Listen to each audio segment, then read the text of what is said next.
ใช่โอ้เบิ่งแน่โอ้ทอดปลาโอ้ได้กบพร้อมเนาะหามื้อให้จังได้กินน่ะนี่มาต้มโอ้ปูนมีตัวน้อยๆเลยนี่มีผักมีกล้วยมีหน่อไม้ครบเลยเจ้าของร้านบ่ที่มันเฮียนจบมา7แล้วเนาะงั้นบ่ยามฝนกับยามหนาวยามใดได้ขายดียามหนาวเนาะซื้อกล้วยมือบ่มบ่เอาแล้วมาถึงคันให้เนาะวันนี้เนาะสบายดีแม่ค้าคนสวยโอ้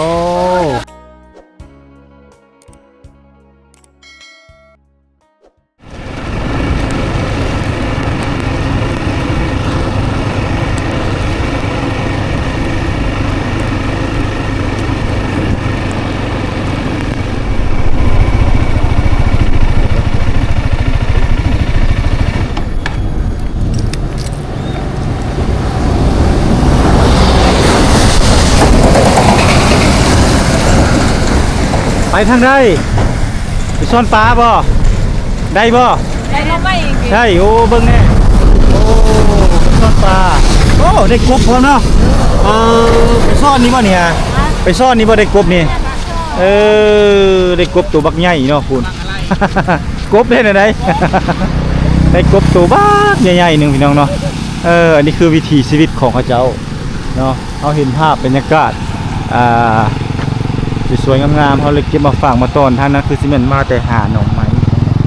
น้องน้อยเพิ่นกำลังมาแต่หาหน่อไม้นี่เนาะอยู่ทางฝากขัวหรือว่าฝากเซอีกฝากนึงสบายดีมาแต่ทางใดนี่ไปหาหน่อไม้มาได้หลายบ่โอ้สัมสิกินเนาะมื้อแรงนี่เนาะ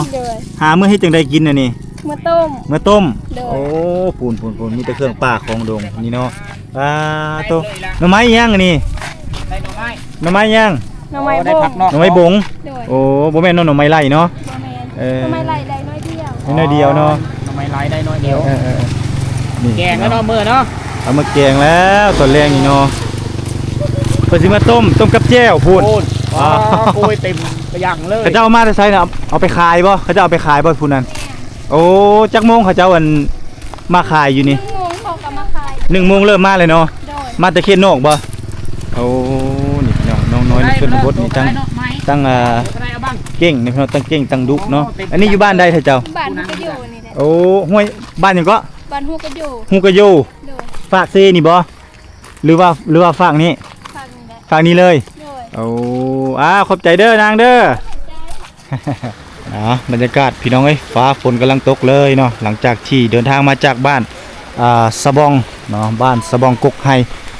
กับทักทายสบายดีบรรยากาศยามแรงท่านผู้ชมเนาะตอน4 โมงครึ่ง5 โมงยังนี่แหละท่านผู้ชมเนาะตอนนี้บรรทุกเดินทางกลับจากบ้านสะบองกกไฮแล้วก็เดินทางเข้ามาในเขตเทศบาลเมืองตะโอยแขวงสารวันเนาะก็จะพาท่านผู้ชมเลาะเที่ยวชมเบิ่งตลาดเมืองตะโอยซึ่งว่าตลาดแห่งนี้นี่เป็นตลาดขายของสดเนาะแล้วก็ขายเครื่องป้าของดงจากสินค้าจากชาวบ้านอยู่ในเขตชนบทพากันเอามาขายอยู่นี่แหละนับตั้งแต่เป็ดไก่เนาะมีทั้งซากขบเบือยันเรือลบเนาะคนที่ไกลไปไกลมาเขตนี้เขาจะมาจับใจไซส์สอยเนาะบรรยากาศฝนกำลังตกลินเลยพี่น้องเนาะก็จะมีนี่แหละชาวบ้านเนาะน้องๆเพิ่นพากันมาซื้อเครื่องอยู่ของกินได้ยังมากินเนาะยังน่ะชิ้นงัวโอ้ได้ชิ้นงัวมากินนี่พี่น้องทางเข้าตลาดป้าตัวได้ขายดีอยู่วะโอ้บ่ได้ขายมาได้เนาะฝนตกเนาะฝนตกนี่พี่น้องอันนี้คือไก่เนาะไก่นี่คือสิแม่นเอามาแต่เขตนอกแม่นบ่โอ้มาแต่เมืองซนป้าตัวบ่ธรรมดาสวรรณเขตพุ่นเด้เนาะมาแต่เมืองซนมีเป็ดมีไก่เนาะนี่อาหารของสดมาเลือกมาจับใจใส่สอยเด้อพี่น้องเด้อนี่เนาะหลายเลยแหละเป็นเป็ดเป็นไก่เนาะพ่อค้าสาวขายเขาเจ้ากำลังพากันมานั่งขายอยู่นี่มีหดหมูเนาะเป็ดไก่ครบเลยอยู่ในนี้เนาะเปิดขายทุกมื้อเนาะเปิดขายทุกมื้อเลยตอนเช้าก็ตั้งแต่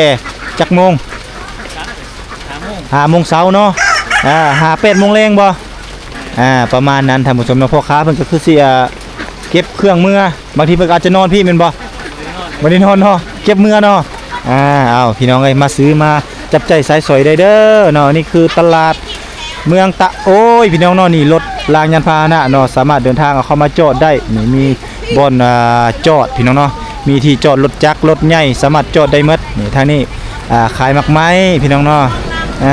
เพิ่นมาขายหมักไม้อยู่ทางหน้าห้านนี่เลยเนาะนี่ ได้ขายดีอยู่บ่ทางนี้โอ้อันนี้เอามาแต่สารวันบ่โอ้มาแต่ปักเซเลยเนาะปักเซนี่เน้นเรื่องผลผลิตพี่น้องเลยบ่ว่าจะเป็นหมักไม้ครบเครื่องเลยมาแต่เมืองนองแม่นเลาะมาเรื่อยๆมาแต่คำม่วนแม่นแถวนั้นน้ำท่วมแล้วไปบ่ได้แล้วลงมาทางนี้โดยพอได้ขายเนาะโดยขอบใจหลายๆเด้อเดี๋ยวเลาะส้มตลาดสดก่อนพี่น้องนี่ซีนหมูก็มีครบเด้อใครยังมาซื้อช่วงหน้าฝนชาวบ้านเพิ่นก็บ่ได้อยู่บ่ได้เศร้าได้พี่น้องเอ้ยตลาดเมืองตะโอยเดี๋ยวพาท่านผู้ชมเลาะบรรยากาศตลาดสดเนาะแต่ผู้คนก็เริ่มมาจับใจใส่สอยแต่ว่าจะบ่ค่อยหลายปานใดเนื่องจากว่าฝนตกมื้อนี้เนาะฝนตกอากาศมันดีเกินแล้วมื้อนี้ โอ้โหมีเอี้ยนพร้อมนี่ปลาไหลพี่น้องนี่ตัวน้อยๆเลยนี่ก็จะเป็นปลาไหลเลี้ยงเนาะตัวนี้เนาะเขตทางในจะเป็นเขตของชาวบ้านอยู่ในเขตนอกหรือว่าชนบทเขาเจ้ามาขาย มาขายเครื่องก็จะอยู่โซนในเนาะโซนนี้ก็จะเป็นของพ่อค้าแม่ค้าจับจองขายกัน โอ้ตลาดเพิ่นคึกคืนพี่น้องอาหารทะเลก็มีเด้อนี่ นี่โอ้กบธรรมชาติบ่โอ้นี่กบธรรมชาติก็มีพี่น้องเนาะนี่เพิ่นวางขายโอ้โหเกาะแล้ว นี่ทางด้านในนี่ก็จะเป็นพักปลอดสารพิษของชาวบ้านเนาะอยู่เขตนอกนี่เขาจะมาขายนี่โอ้นี่ผู้นางน้อยก็มาเนาะนี่ก็จะเป็นตลาดสดของชาวบ้านเพิ่นนี่มาจับใจใส่ซอยได้นี่มะกล้วยก็มีเนาะเปรียดก็มี เปรียด นี่ครบมาได้พี่น้องไงนี่มะกล้วยมาจับใจใส่ซอยได้เด้อในราคาบ่แพงในแถวนี้เนาะมาเขตนอกนี่ก็หลายเติบได้พี่น้องไงนี่อันนี้มาแต่ทางนอกหมดเลยแหละนี่เขาจะพากันมาขายเครื่องป่าของดงเนาะมื้อนี้ฝนตกพี่น้องไงฝนตกแค่คนบ่ค่อยหลายปานใดส่วนหน้าฝนนี้จะมีประเภทผักพี่น้องเนาะนี่มีผักมีกล้วยมีหน่อไม้ครบเลยเนาะโอ้กลางคันจ้องเลยหลังจากชาวบ้านเพิ่นกลับจากลาจากการเนาะเลิกการเพิ่นก็จะมาจับใจใส่สวยในตลาดเอาเครื่องป่าของดงที่เพิ่นปลูกเองเนาะไปเป็นการสนับสนุนให้กับชาวบ้านอยู่ในชนบทนี่โอ้นี่เขาเอิ้นหยังกระทางโอ้ภาษาเจ้าเอิ้นโตหยังฮะกระทางคือกันบ่หอยดาฮะหอยเด้อหอยเด้อเนาะแปลว่ากระทาง ภาษาตะโอยเนาะโอ้ขายมักดินไม้เนาะทางนี้เนาะนี่พี่น้องโอ้คักเว้ยปุ่นมีหัวข้าหัวขิงครบเลยได้นี่ได้นี่มักดินไม้บ้ากงามๆนี่เนาะป้าตะ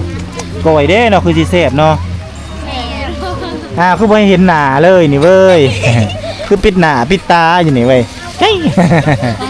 โอ้มาแต่บ้านได้เถอะเจ้าฮะ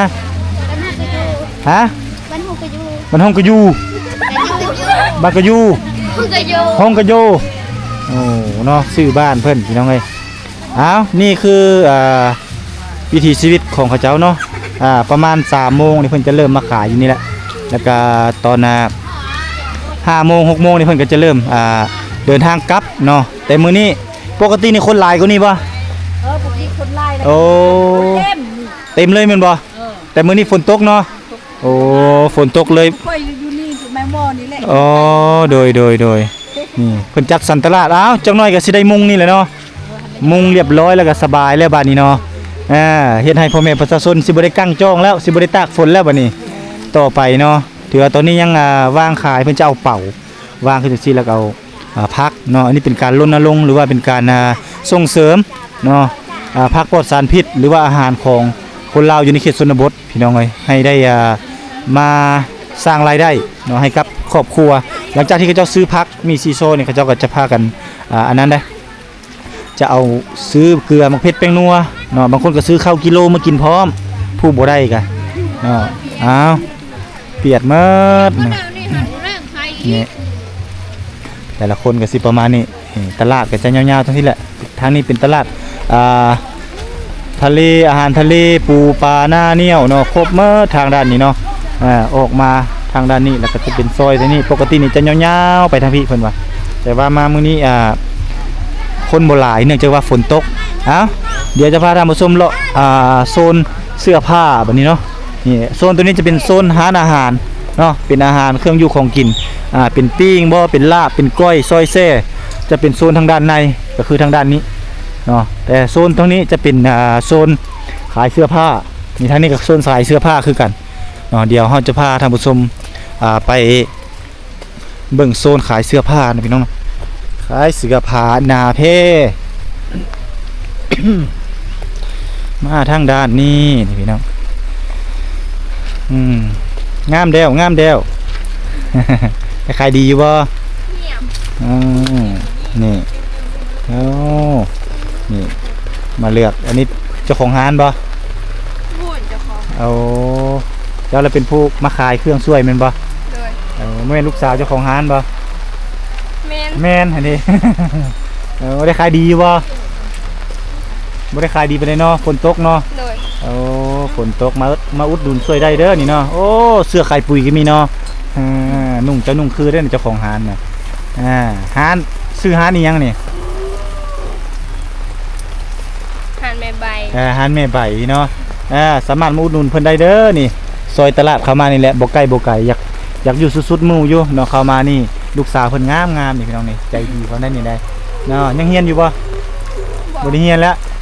เรียนจบแล้วบ่จบแล้วโอ้จบห้องใดม.ใดจบม.3 โอ้แม่นบ่คิดตัวบ่จักนี่ อ้าวลูกสาวเพิ่นก็เปิดร้านขายเครื่องอยู่นี่เนาะขายเครื่องน้ำแม่พี่น้องเอ้ยเฮียกแขกเฮียกคนอันนี้ก็ชาวบ้านเพิ่นมาแต่เขตนอกเนาะขายผักมีซีซออะไรแล้วก็มาซื้อส่งเสื้อตัวนึงเนาะ2โตแล้วก็กลับมื้อพี่น้องเนาะคือสิมันเรียนจบม.7แล้วเนาะแม่นบ่ไปเรียนต่อแล้วบ่ยังบ่ก็จบปีนี้บ่จบแต่ปีกายนี่สบายดีไม่เท่าโอ้มีลูกสาวงามเนาะ นี่ลูกสาวนั่งเป็นนางแบบประดับหานพี่น้องเนาะไม่เท่าอยู่ในขอให้ซื้อได้ขายมาได้ไม่เท่าเด้อไปก่อนนี่โอ้เสื้อผ้าหน้าเพถือว่ามีแต่ตัวงามๆพี่น้องเนาะสินค้าคือสิเมนเอามาเตพูดแหละเตสารวัตรพุ่มประจักษ์พี่น้องเนาะนี่ร้านขายเครื่องใส่ใจก็จะเป็นร้านคนลาวเนาะคนลาวหมดเลยทั้งสองฝั่งนี่โอ้เข้าร้านนั้นมาร้านนี้มาแต่บ้านใดเนาะมาซื้อเครื่องเนาะนี่ร้านเจ้าบ่โอ้ร้านเจ้าเองร้านเรื่อยบ่โอ้มาช่วยแม่นบ่บ่ได้เรียนบ่ซั่นน่ะจบแล้วจบม.7บ่หรือว่าจบวิชาชีพจบม.7 4-5 ปีแล้วโอ้บ่ได้ไปเรียนต่อบ่มาเป็นแม่ค้าโอ้มักเป็นแม่ค้าเนาะก็เหมาะสมแล้วเนาะแม่ค้าต้องเว้าเก่งเท่านั้นเพราะว่าต้องเอาลูกค้าเข้าร้านตลอดเนาะขายดีบ่ปกติเขาได้ขายอยู่เนาะยามฝนกับยามหนาวยามใดได้ขายดียามหนาวเนาะเพราะว่าต้องได้ซื้อเสื้อกันหนาวเข้ามาแม่นบ่สบายดีคือเห็นใน YouTube แม่นบ่โดยขอบใจหลายๆเด้อเจอ FC พี่น้องเอ้ย ไปเขตน้องโอ้บ่ตุกเขาว่า พอได้ขายเนาะเครื่องสุดหลายนี่เอามาแต่ใส่ปากเซ่สารวัตรอ๋อปากเซ่สารวัตรเฮาไปเอาเองบ่นั่นเธอก็ฝากเธอก็ลงไปเอาเองอ๋อมื้อเธอก็ฝากเนาะถ้าเครื่องหลายไปเอาเองโอ้ถ้าว่านั่นแหละไปเอาเองมื้อเธอก็ฝากมาแพงอยู่บ่ราคานี่จะถือตัวแพงฮะนี่จะถือตัวแพงมีแต่ถือตัวแพงโดยแพงสุดประมาณตัวเท่าไหร่ประมาณ 3-4 แสนประมาณอ๋อ 3-4 แสนเนาะถ้าตีเป็นเงินไทยก็น่าจะประมาณตัวละ 3-400 กว่าบาทพี่น้องก็บ่แพงเด้ราคาประมาณนี้เพราะว่าเสื้อผ้าหน้าเพเพิ่นเป็นของดีมีเกรดเอามาแต่ปักเซเอามาแต่ไทยบ่เนาะหรือว่าเอามาแต่เวียงเนาะมาแต่ไทยบ่โอ้แสดงว่าเครื่องมาแต่ไทยหมดเลยเนาะขอบใจหลายๆเด้อซื้อหยังนี่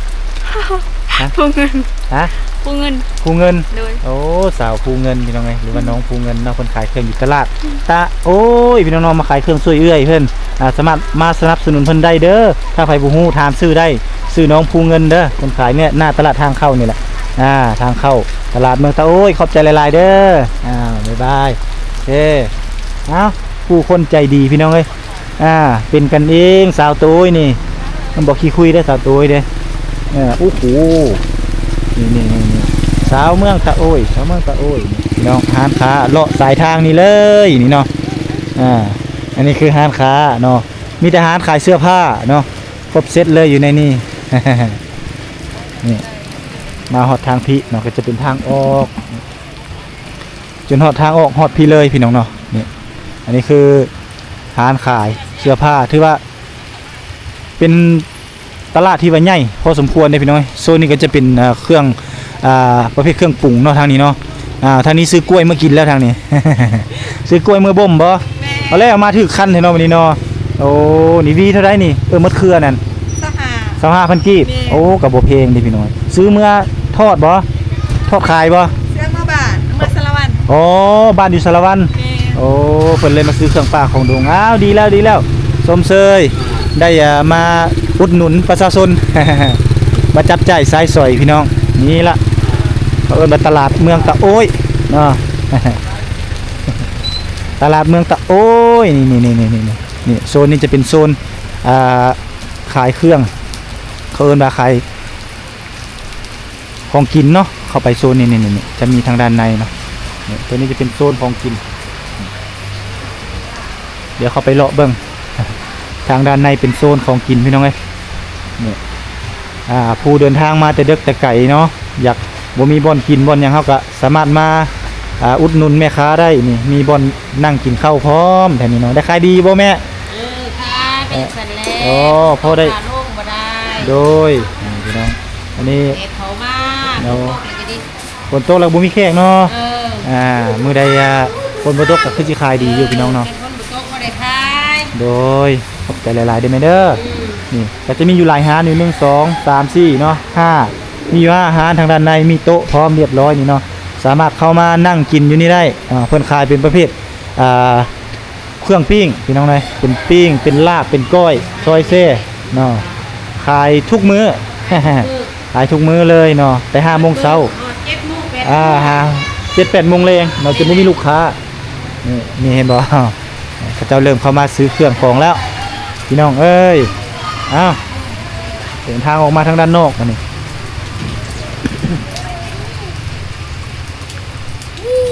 โอ้งูโอ้ยเป็นตาย่านเทงูเจ้านี่เนาะตัวพูนบ่จะบ่ย่านงูบ่งูของปลอมเนาะ งูเทย่านบ่ ย่านแล้วเนาะอ๋อดินงูยางเอาเนาะ นี่มีร้านขายเครื่องพี่น้องนะนี่โอ้อันนี้ก็เป็นร้านนี่ครับโอนเงินสะดวกสบายเลยพี่น้องเอ้ยอันนี้ก็เป็นร้านขายน้ำปั้นขายทุกอย่างเลยนี่เนาะอ๋อนี่ผู้สาวพร้อมได้ขายแม่นบ่ผู้สาวนี่เนาะแม่นบ่เป็นผู้สาวบ่ฮะสบายดีแม่ค้าคนสวยโอ้ขายยังแน่นี่ ขายหนา ฮะ ขายหนา โอ้ขายน้ำขายทุกอย่างเนาะนี่พี่น้องโอ้มาอุดหนุนเพิ่นได้เด้อนี่ใกล้ๆแหละสบายดี ไปทางใด ซื้อของกินเนาะนี่พี่น้องหน้าตลาดนี่แหละใกล้ๆนี่เลยมาจับใจายใส่ซอยนี่เดินทางเข้ามานี่ก็จะพบกับอาหารน้องสาวเพิ่นซื้อหยังเนาะ สวย ซื้อสวยโอ้ก็สวยสมชื่ออยู่ด้วยล่ะน้องสวยเด้อพี่น้องเด้อนี่อาหารเพิ่นเปิดขายอยู่นี่ขายทุกมื้อเลยบ่ ขายทุกเงิน อ๋อขายคนเดียว ขายแล้วแต่สาว อ๋อกับน้าสาวโอ้เป็นร้านเจ้าเองบ่หรือร้านน้าสาวนี่ ขายน้ำกันเนี่ย ร้านน้ำกันเนาะอ๋อนี่พี่น้องเด้อร้านสาวสวยน้องสวยเนาะคนงามนี่เพิ่นขายน้ำปั้นขายซากข้าวเบื่อยันเลื่อนลบบ่ ตอนแรกเรากลับแม่นบ่ แม่ โอ้กับปิดร้านเอาอันนั้นลงแล้วก็ตื่นสมา5 โมงมาประจำการคือเก่ามาขายคือเก่าพอ10 โมงกลางคืนบ่ มาแล้วปิดจะได้กับขนาด อ๋อ10 โมงเช้ามาอ๋อได้ขายอยู่บ่แต่ละมื้อบ่ค่อยได้ขายเนาะช่วงนี้ฝนตกแม่นบ่สงสัยคือสิเรียนจบเลยเนาะ จบแล้ว บ่ได้ไปเรียนต่อบ่ มักเป็นแม่ค้ามักเป็นแม่ค้าบ่เอาให้ได้เป็นแม่ค้าสมใจเด้อให้ได้ขยายราคาขยายร้านใหญ่ๆให้ได้เป็นเจเด้อขอบใจหลายๆโอเคนี่ร้านน้องสวยแห้ง ไอ้แห้งๆเด้อไอ้ ๆ เด้อ โอ้มาแต่บ้านได้เจ้า บ้านกัง โอ้บ้านกัง มันกังสระนี้ โอ้ใกล้ๆนี่เนาะ แม่นใกล้ๆนี้ มาซื้อหยังได้อีสังมากินนี่ ทั่วกับครบ โอ้เมื่อป่นบ่ แม่เอาไปก้นก็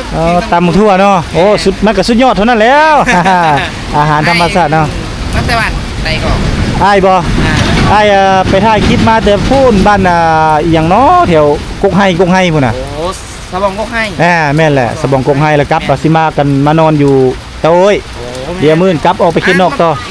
บ้านเกิดน้องก็อยู่เตรียมมาซักพูน บ่ แม่ โอ้แต่เมาเมียอยู่พี่บ่ แม่นำเฮียพี่ คือว่าแล้วสายนิ่งสายแน่นเจ้าอยู่ไกลเนาะ จำเป็นมาที่เมืองโค้งบอนป่าหลายๆ โอ้ ผี คักแล้วยังบ่ทันได้ไปจักเทื่อทางนั้น